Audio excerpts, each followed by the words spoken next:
शहबाज खान ने एक दिन अपने मुलाजिम जहांगीर को, जो इसके होटल में अंदर बाहर का काम करता था, इसकी सुस्तरूई से तंग आकर बरतरफ कर दिया।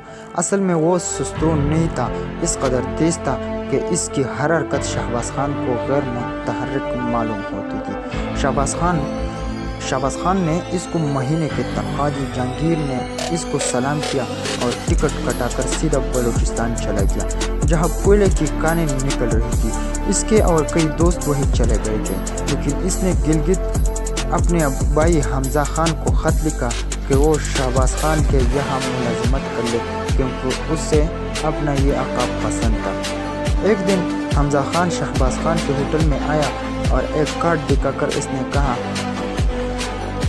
खाम मुलाजिमत चाहता है। हमारे भाई ने लिखा है तुम अच्छा और नेक आदमी है, को आम भी अच्छा और नेक है, तुम कितना पैसा देगा? शहबाज खान ने हमजा खान की तरफ देखा और जहांगीर का भाई किसी लिहाज से भी दिखाई नहीं देता था। नाटा सा कद, नाक चौड़ी चपटी, निहायत बदशक्ल। शहबाज खान ने उसे एक नज़र देखकर और जहांगीर का खत पढ़कर सोचा कि इसको निकाल बाहर करे, मगर आदमी नेक था, इसने किसी साइल को खाली नहीं जाने दिया था। हमजा खान को चुनांचे इसने 15 रुपये माहवार पर मुलाजिम रख लिया और यह हिदायत कर दी कि जो काम इसके सुपर्द किया जाए ईमानदारी से करे। हमजा खान ने अपने बदनुमा होंठों से मुस्कुराहट पैदा करते हुए शहबाज खान को यकीन दिलाया, खान बादशाह हम तुमको कभी तंग नहीं करेगा, जो कहेगा मानेगा। शहबाज खान ये सुनकर खुश हो गया। हमजा खान ने शुरू में कुछ इतना अच्छा काम नहीं किया, लेकिन थोड़े और से हफ्ते में वो सब कुछ सीख गया। चाय कैसी बनाई जाती है, शक्कर के साथ गुड़ कितना डाला जाता है, कोयले वाले से कोयले कैसे हासिल किए जाते हैं और मुख्तलिफ गाहकों के साथ किस किस्म का सलूक रवार रखना चाहिए, ये इसने सीख लिया। इसमें सिर्फ एक कमी थी कि वो बेहद बदशक्ल था, बदतमीज़ भी किसी हद तक था, इसलिए कि इसकी शक्ल सूरत देखकर शहबाज खान के होटल में आने जाने वाले कुछ घबरा से जाते। मगर जब गाहक आहिस्ता आहिस्ता इसकी बदसूरती से मायूस हो गए तो उन्होंने इसके बारे में सोचना छोड़ दिया, बल्कि बाज़ लोग तो इससे दिलचस्पी लेने लगे, इसलिए कि वो काफ़ी दिलचस्प था। मगर इस दिलचस्पी से हमजा खान को तस्कीन नहीं होती थी। वो ये समझता था कि महज हंसी मजाक के खातिर ये लोग जो होटल में चंद घंटे गुजारने आते हैं, इससे दिलचस्पी का इजहार करते हैं। यूँ हमजा खान गिलगित खान के नाम से मशहूर हो गया था, इसलिए कि वो काफ़ी देर गिलगित में रहा था और इस रियासत का जिक्र बार बार किया करता था, इसलिए होटल में आने जाने वालों ने इसका नाम गिलगित खान रख दिया, जिस पर हमजा खान को एतराज़ नहीं था। हमजा के क्या माना होते हैं इसको मालूम नहीं था, बल्कि गिलगित का ये मतलब वो बखूबी समझता था। शहबाज खान के होटल में आए इसको करीब 1 बरस हो गया था। इस दौरान में इसने महसूस किया कि इसका मालिक शहबाज खान इसकी शक्ल सूरत से मुतग़िर है, ये एहसास उसे खाया जाता था। एक दिन इसने होटल के बाहर कुत्ते को पला देखा, जो इससे भी कहीं ज़्यादा बदसूरत था। इसको उठाकर वो अपनी कोठी में ले आया, जो उसे होटल के बालाई मंजिल पर रहने सहने के लिए दी गई थी। ये इतनी छोटी थी कि अगर कुत्ते का एक और पला आ जाता तो उसमें गिलगित खान के साथ सामान न सकता। इस कुत्ते के पले के टांगे टीढ़ी मिली थी।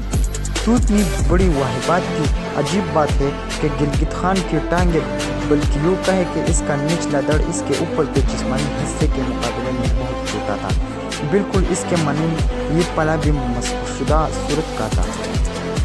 गिलगित खान इससे बहुत प्यार करता। शहबाज खान ने इससे कई मरतबा कहा कि मैं इस कुत्ते के बच्चे को गोली मार दूंगा, मगर गिलगित खान इसको किसी भी हालत में अपने से जुदा करने पर राजी नहीं था। इसने शुरू में तो अपने आका से कुछ न कहा, खामोशी से इसकी बातें सुनता रहा। आखिर एक रोज़ इससे साफ लफ्ज़ों में इससे कह दिया, हो तुम होटल के मालिक हो, मेरे दोस्त टन के मालिक नहीं हो। शहबाज खान ये सुनकर चुप हो गया। गिलगित खान बड़ा मेहनती था। सुबह 5 बजे उठता, 2 अंगीठियाँ सुलगाता, सामने वाले नल से पानी भरता और फिर काकू की खिदमत में मसरूफ हो जाता। اس کا ٹنٹن 3 مہینوں بعد بڑا ہو گیا۔ وہ اس کے ساتھ کوٹلی میں سوتا تھا جو ہوٹل کے بالای منزل پر تھی۔ سردیاں تھی اس لیے گلگت خان کو اپنے بستر میں اس کی موجودگی بری نہیں معلوم ہوتی تھی، بلکہ وہ خوش تھا کہ وہ اس سے اس قدر پیار کرتا ہے کہ رات کو بھی اس کے ساتھ نیند چھوڑتا ہے۔ ٹنٹن کا نام گلگت خان کے ایک خاص گاہک نے رکھا تھا جو اس کے انتہائی بدصورتی کے باوجود اس سے دلچسپی لیتا۔ یہ نام اس لیے رکھا گیا کہ کتے کے وہ پناہ جسے وہ سڑک پر سے اٹھا کر اپنے پاس لے آیا تھا اور جس کی گردن میں اس نے اپنی تنخواہ میں سے پیسے بچا کر ایک ایسا پٹا ڈالا تھا جس میں گھنگرو بندھے ہوئے تھے۔ اس خاص گاہک نے جو غالباً کسی روزنامے کا قلم نویس تھا، ان گھنگروں کی آواز سن کر اس کا نام ٹنٹن رکھ دیا۔ ٹنٹن جب بڑا ہوا تو اس کی ٹانگیں اور بھی زیادہ چھوٹی ہو گئی۔ گلگت خان کی بھی یہی حالت تھی، اس کی ٹانگیں بھی دن بدن مختصر ہو رہی تھی۔ اوپر کا دڑ مناسب و موزون انداز میں بڑھ گیا تھا۔ شہباز خان کو گلگت خان کا یہ حلیہ پسند نہیں تھا، مگر وہ محنتی تھا، گدھے کی مانند کام کرتا، صبح 5 بجے سے لے کر رات کے 11 بجے تک ہوٹل میں رہتا، ایک گھڑی کے لیے بھی آرام نہ کرتا، لیکن اس دوران میں وہ 3-4 مرتبہ اوپر اپنی کوٹلی میں ضرور جاتا۔ وہ اپنے پیارے کتے کی جو بڑا ہو گیا تھا دیکھ بھال کرتا، اس کو ہوٹل کا بچہ کچا کھانا دیتا، پانی پلاتا اور پیار کر کے فوراً واپس چلا آتا۔ ایک دن اس کا ٹنٹن بیمار ہو گیا۔ ہوٹل میں اکثر میڈیکل اسٹوڈنٹس آیا کرتے تھے کیونکہ ان کا کالج نزدیک ہی تھا۔ گلگت خان نے ان میں سے ایک کو یہ کہتے ہوئے سنا کہ اگر پیٹ کی شکایت ہو تو مریض کو بٹیر یا مرغ کا گوشت کھلانا چاہیے، پاکا دینا سخت حماقت ہے۔ اس نے اپنے ٹنٹن کو صبح سے کوئی چیز کھانے کو نہیں دی تھی، اس لیے کہ اس کو بدہضمی تھی، مگر جب اس نے اس میڈیکل اسٹوڈنٹس کی بات سنی تو اس نے ادھر ادھر کی مرغ تلاش کرنا شروع کیا، مگر نہ ملا۔ محلہ ہی کچھ ایسا تھا جس میں کوئی مرغیاں نہیں پاتا تھا۔ شہباز خان کو بٹیر بازی کا شوق تھا، اس کے پاس ایک بٹیر تھا جسے وہ اپنی جان سے زیادہ عزیز سمجھتا تھا۔ گلگت خان نے تنگو کا بنا ہوا پنجہ کھولا اور ہاتھ ڈال کر یہ بٹیر پکڑی، کلمات پڑھ کر اس کو ذبح کیا اور اپنے ٹنٹن کو کھلا دیا۔ شہباز خان نے جب پنجہ خالی دیکھا تو بہت پریشان ہوا، اس کی سمجھ میں نہ آیا کہ بٹیر اس میں سے کیسے اڑ گئی، وہ تو اس کے اشاروں پر چلتی تھی۔ کئی پالیاں اس نے بڑی شان سے جیتی تھی۔ اس نے گلگت خان سے پوچھا تو اس نے کہا وہ مجھے کیا معلوم تمہارا بٹیر کدھر گیا، بھاگ گیا ہوگا کدھر۔ شہباز خان نے جب زیادہ جستجو کی تو اس نے دیکھا کہ اس کے ہوٹل کے سامنے جہاں بدرو تھی تھوڑا سا خون اور بچے ہوئے پر پڑے ہیں، یہ بلا شبہ اس کے بٹیر کے تھے۔ وہ سر پیٹ کر رہ گیا، اس نے سوچا کوئی ظالم اس کو بون کر کھا گیا ہے۔ بٹیر کے پر اس کے جانے پہچانے تھے، اس نے ان کو بڑے پیار سے اکٹھا کیا اور اپنے ہوٹل کے پچھواڑے جہاں کھلا میدان تھا چھوٹا سا گڑھا کھود کر انہیں دفن کر دیا۔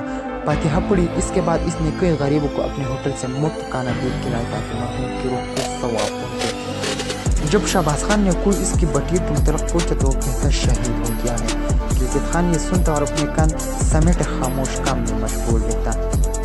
اس کا ٹنٹن اچھا ہو گیا، اس کی جو شکایت تھی رفع ہو گئی۔ گلگت خان بہت خوش تھا، اس نے اپنے پیارے کتے کی صحت یابی پر 2 بیکاریوں کے ہوٹل سے کھانے کھلائے۔ شہباز خان نے پوچھا کہ تم ان سے دم وصول کیوں نہیں کیا تو اس نے کہا کبھی کبھی خیرات بھی دے دینی چاہیے خان۔ یہ سن کر شہباز خان چپ ہو گیا۔ ایک دن مینا کا بچہ کہیں سے الٹا گلگت خان کے پاس آ گرا، جبکہ وہ کالج سے کسی لڑکے کے لیے ناشتہ تیار کر لے جا رہا تھا۔ اس نے ناشتے کے ٹرے کو ایک طرف رکھا اور مینا کے بچے کو جو بے حد سہما ہوا تھا پکڑ کر اس پنجرے میں ڈال دیا جس میں اس کے مالک شہباز خان کی بٹیر ہوتی تھی۔ مینا کو اس نے 1.25 مہینے تک پالا پوسا، خاصی موٹی ہو گئی، خوب چہکتی تھی۔ ایک دن اس کا ٹنٹن آ گیا، اس نے مینا کو دیکھا تو بےتاب ہو گیا، چاہتا تھا کہ کسی طرح اس تک رسائی ہو جائے اور وہ اسے چبا ڈالے۔ گلگت خان نے جب دیکھا کہ پنجرہ اور اوپر پونکی کے ساتھ ٹنگ کا ہے جہاں اس کا ٹنٹن نہیں پہنچ سکتا، بڑی حسرت بری نظر سے اسے دیکھ رہا ہے تو اس نے پنجرے میں سے مینا کو نکالا، اس کے پر نوچے، گردن مروڑی اور اپنے عزیز کتے کے سپرد کر دی۔ ڈرنے نے اس بے بال اور پر پرندے کی لاش کو 2-3 مرتبہ سونگا، بڑے زور کی ایک چین اس کے نترے سے باہر نکلا اور وہاں سے دوڑ دیا۔ گلگت خان کو بڑا صدمہ ہوا۔ اس دن اس کو کالج کی وہ 2 لڑکیاں جو باقاعدہ چائے پینے کے لیے آتی تھی اور جن کا وہ خاص طور پر خیال رکھتا تھا آئی۔ पहले वो उससे हंस कर बातें किया करती थी, मगर अब उन्हें जाने क्या हो गया कि वो उससे खपा खपा नजर आती थी। एक ने जो गिलगित खान को बहुत पसंद थी इससे पूछा, तुमने मीना को क्यों मारी? गिलगित खान ने एक लहजे के लिए बुखला सा गया, लेकिन संभल कर इसने जवाब दिया, हो बीबी जी, हमने अपने कुत्ते को डाला था, हो हराम तुमने इसको सूंघा और छोड़ दिया। लड़की ने कहा, तो उसको मारने से क्या पैदा हुआ? तुमने पहले भी इसका खान साहब की बटीर जबा करके दी थी, क्या इसने काई थी? गिलगित खान ने बड़े फखर से जवाब दिया, काई थी, इसकी हड्डियाँ भी। शहबाज खान पास खड़ा था, इसने जब ये सुना तो बड़े जोर की एक डोल इसकी गर्दन पर जमाई। तुम हराम, तुमने अब माना है, पहले क्यों इनकार करता था? गिलगित खान खामोश रहा। दोनों लड़कियों ने कहकहे लगाए। गिलगित खान को डोल का इतना ख्याल नहीं था, लेकिन लड़कियों के उन कहकहों से इसके दिल को जख्मी कर दिया। शहबाज खान को बहुत गुस्सा था। गिलगित खान के डोल जमा कर वो इस पर बरस पड़ा। जितनी गालियाँ इसे याद थी अपने नौकर पर सर्व कर दी। आखिर में इससे कहा, तुम इस टंटन या चंचन से इतना प्यार क्यों करता है? हरामखोर, वो भी कोई कुत्ता है, तुमसे ज्यादा बदशक्ल है, इतना बदशक्ल कि इसको देखकर नफरत पैदा होता है। शहबाज खान से मार खाकर उसके गुस्से की सारी बातें सुनकर गिलगित खान ऊपर अपनी कोठरी में गया।